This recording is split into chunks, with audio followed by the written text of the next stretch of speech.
guys, it's Teresa and welcome back to my channel. Today I'm going to be talking about a book that has kind of taken a lot by storm because, well, everyone loved her other book, The Seven Husbands of Evelyn Hugo, so you know, you're going to just enjoy it. But that is Daisy Jones and the Six by Taylor Jenkins Reid, and I'm going to have, keep this a mix of spoilery and non-spoilers, or a mix of non-spoilery and spoilers, so I will leave a timestamp when the spoilers start and when I finish up the review. So let's just kind of get into it. There is a trigger warning for this book. There is drug abuse, alcohol abuse, addiction, and abortion, so be wary of that. So if you guys don't know, Daisy Jones and the Six is an oral retelling of a famous band, this is historical fiction by the way, of this major band called Daisy Jones and the Six that became popular like late 60s, early 70s, I believe, and then all of a sudden they broke up. And no one really knows why they broke up, that is until we have these interviews. Now, like I said, it is an oral history, so it is written in interview format. I don't know if you can see that, but you have like who said what and then what they said. There is no descriptors, and I believe everyone says the audiobook is really great. I didn't know it was an oral history kind of telling until I opened it up, but I heard that Taylor Jenkins Reid was the one who cast the audiobook, and it is a full cast. So if that is something that you're interested in, go ahead and do that. I heard that that one was pretty great as well, but sadly I am like 81st in line for the audiobook on Libby, so I got this book. For my first thoughts, when I heard this book was coming out, I didn't bother to really figure out or find out a lot about what this book was about. I had heard synopses from like other booktubers, from Goodreads, but it was literally just in one ear, not the other. I didn't care. I had read The Seven Husbands of Evelyn Hugo. I want to read more of Taylor Jenkins' other backlist stories, but those are on the back burner until I get through some other books that I need to finish up. So yeah, so when I heard this came out, I like waited until I got paid again, ran to the store and kind of ran around Barnes & Noble trying to hunt it down. So I was very excited to pick this up because I love her writing, I love her storytelling, I love her characters. So I had like no doubt in my mind that I was going to love this book. Honestly, I also forgot when this book was coming out. I knew it was coming out sometime this year, but I didn't realize it was in March until literally everything on YouTube, people have been coming out with reviews, Twitter was blowing up with this. So I was like, oh shit, it came out. But here we are. When I got it, I believe I finished, what did I finish before this one? I finished Dumplin', and then I picked this up right away even though it's not in my TBR for the month. And I was like, you know what, I told myself, I was like, you know what, I'm gonna wait until next month to read it. But I heard so many good things and I wanted to watch all the reviews on it so I could I could scream with other people essentially. So I was like, nope, we're gonna read this right now and we're gonna suffer and it'll be great, it'll be fine. Now as for things that I did like, what I did love about this story is that it was so easy to get into. It is an oral history like I said before, so it's written in an interview. It wasn't that hard for you to jump in. There's not a lot of descriptors, not a lot of world building to go around. You just kind of hop into these guys' heads and run through the entirety of like the inception of the band The Six, the inclusion of Daisy Jones, and then kind of their rise as Daisy Jones and the Six and their eventual fall. It was also really interesting how easy it was for me to get into this book, considering for the most part I do like to take my time with books that I have read, or like the beginnings of books, because sometimes a lot of the things that happen in the beginning will come back to haunt me in the end. So I do take my time, but somehow it was such an easy thing to get into that I was blasting through this book without a problem, which isn't bad per se, but I was still just so surprised at how easy it was for me to get lost in this world right away, especially since I did not know this was an oral history, but I will get into that a little later. Honestly, there were so many iconic quotes in this book. Like, I'm not gonna lie, there were so many of them that I can't even choose, but I think there is a quote in here that doesn't give away spoilers, and it was Daisy saying, I am not somebody's muse, or I don't want to be somebody's muse, I am not the muse, I am the somebody, end of fucking story. And I was like, you know, if I had met Daisy Jones in this life period, like if she was a real person and I had met her, I literally would have broken my knees and the floorboards dropping to one knee to propose to her after reading those lines. Like, can we just please? And like the women in like so many iconic things, primarily from the women in this story, and I just love it. It's such a feminist book, you guys, you have no idea. You think that it wouldn't be, since it is like toward like the 70s, and like feminism had a different kind of outlook or like a different meaning to it back then. But here it's like just so, oh, I'll get into it a little bit more. But the women in this book and the quotes were so iconic that like I found myself like taking a breather and sitting there and being like, well, I'm gonna find a way to put this into my bullet journal, so I will always have memories of these quotes in here. And oh my goodness. Also, random tangent, but can we talk about the UK edition? I'm gonna put it up here. I didn't know that it was all rainbow, and now I desperately want the UK edition purely for the aesthetic, and so that way I can go ahead and mark up my first copy of this book. So if you guys see me hauling the UK edition of this book soon, don't be surprised, because you know me, it's rare for me really to want multiple editions of a certain kind of book, but sometimes it's just necessary. Like Dorian Gray is one of them. I think that's it that I really have like multiple editions, but I do want to start collecting other editions of other books. I don't know if I'll do like a super huge kind of situation, but I do want more than one. The story flowed so naturally that it wasn't hard. There weren't very many instances that were really jarring to me, despite the fact that it is oral history. It's nothing but interviews. I was a little jarred in the beginning. I was like, oh shit, I don't know if I can do this right now. I need the audiobook, but it was so easy. It flowed, and I had a hard time putting this book down.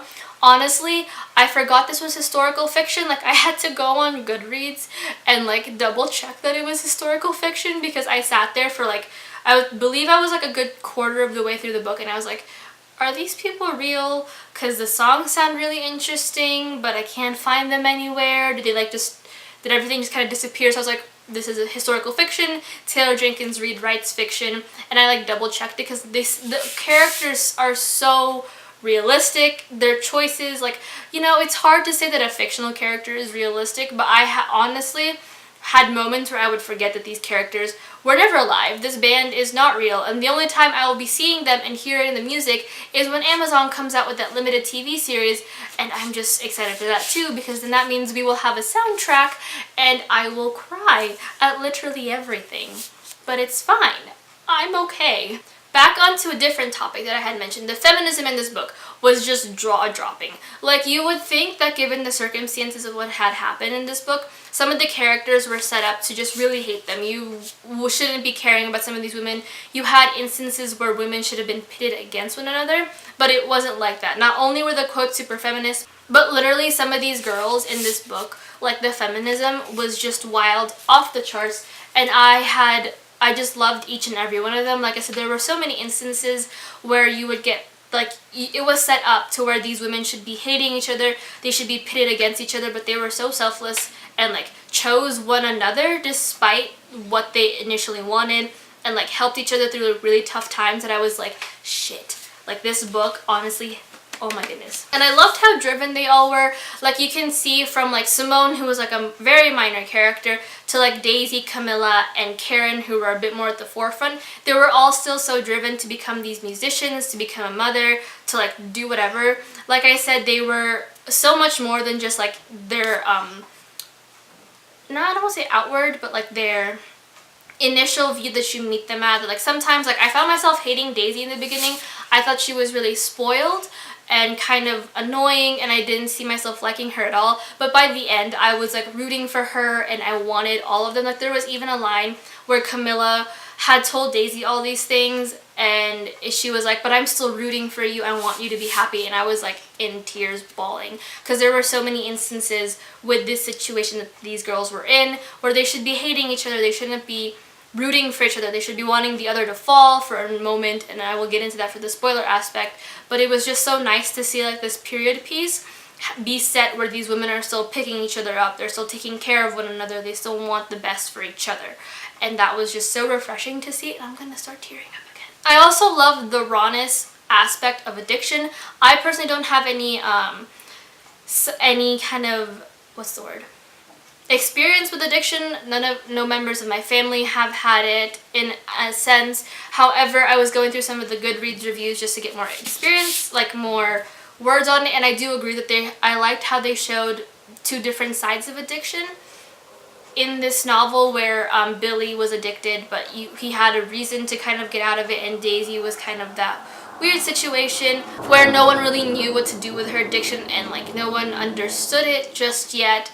and she didn't have that drive, and when she did, it all kind of fell apart. So I liked how it introduced that rawness to that. The plot twists, which I will discuss in the spoiler aspect, were honestly some of the most heart-wrenching aspects of this book. I think that I wasn't, like, most of this book, it was like pretty predictable. You knew what was going to happen. However, there's a major plot twist. There were two major plot twists in there that kind of came together, kind of why these characters spoke these ways, and like why certain aspects seemed more watered down, why some parts were like remembered totally different ways, because these guys, like, they don't remember it. This was like 20 years ago beforehand, and they don't remember, like, you shouldn't be remembering shit that happened in the 70s when you're now in like 2010. Like, it's just not how that works. I also really adored Camilla. Like, I thought that I wasn't gonna like her at first. Like, sometimes when you see these oral interviews and you see girls almost like pitted against each other, you're not gonna like them. However, I adored Camilla. I thought she was this wonderful aspect of this family life that we didn't need to see, and this beautiful goal for Billy to continue to be sober. And she was just so altruistic. She was so selfless. She knew what she wanted, and she knew how to get it, and also knew that, like, there were certain aspects of her relationship with Billy that she would have to make the decision for. It was not up to him. It was not up to anyone else. It was up to her to create those decisions for him, and she just did. I have a lot of feelings on Camilla Dunn, and I just, oh my god. Now, as for things I didn't like, I felt like I wanted to see more of the band dynamic. By the end of it, it started grouping up into certain, like, conflicts, certain relationships, and I felt like some other band members didn't get a lot of voices in there, and I think their voices would have added more to the overall dynamic of the group and show me how the group as a whole interacted instead of just these couple of pairings. However, it's just how it is. I also didn't know I did not know this was an interview format. If I had known, I would have gone for the audiobook at first. But still, I also wish that we saw more of Camilla. I thought there were certain instances where we could have benefited from seeing her aspect of it. Now that concludes it for the non-spoiler aspect, but I will be leaving a timestamp somewhere here for my overall rating and my recommendation, so I can just scream into the void that is my camera and YouTube about the spoilery aspects. So here we go. So this book had me in tears. Like, I'm not even gonna lie, at first I was like, this book is not gonna make me cry. No way, it's all interview, I'm not going to do it. However, Billy and Daisy's relationship was so pivotal to the novel, and I sat there, and there were so many instances where I could hate Camilla for not letting go of Billy and not letting him be with Daisy, and then other times where I could hate Daisy for wanting to pull his family apart and ruining his relationship with Billy with Camilla, but I couldn't. Like, I just sat there. I remember reading this book and getting so close to tears when they were, I forgot which performance it was, but they were performing, like, I think it was Please, and Daisy was like, I was begging with him with my eyes to look at me, I was pleading and everything, and then when